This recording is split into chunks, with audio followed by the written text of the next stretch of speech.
এর দুনিয়ায় মোবাইল খুললেই দেখা যায় ইনস্টাগ্রাম, ফেসবুক, টিকটক। এক জায়গায় বসে দেখা যায় পৃথিবীর বিভিন্ন প্রান্তের মানুষের গল্প। তোমার 7 থেকে 8 বছরের ছেলে বা মেয়েকে নিয়ে মেতে উঠেছ নেট দুনিয়ায়। এই সময়ের ছেলে বা মেয়ের চোখে রঙিন স্বপ্ন। এই সময়টা তাদের কাছে ভবিষ্যৎ গড়ার গল্প ছিল।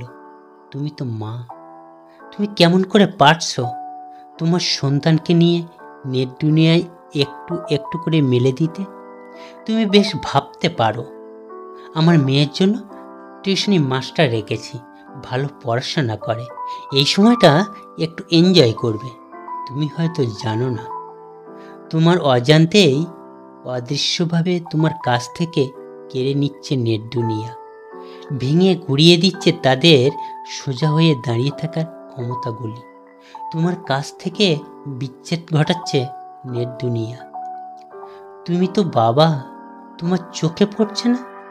তোমার পরিশ্রম ধুলোয় ধুলিকণা হয়ে উঠেছে। তোমার সাজানো সুখের সংসার প্রলয় ঘটে যাচ্ছে। তুমি তো বাবা, তোমার কাছেও মিথ্যা কথা বলতে দ্বিধা করছে না।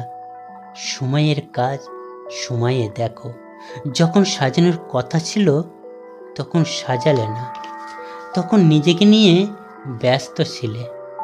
আজ তোমার সমস্ত পরিশ্রম ব্যর্থতা।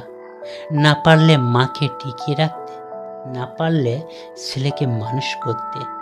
এই পৃথিবীতে ভারসাম্যহীন জড় পদার্থের মতো হয়ে থাকলে, শুধু এই পৃথিবীতে খালি জায়গা ভরাট করতে এসেছিলে, সাজাতেও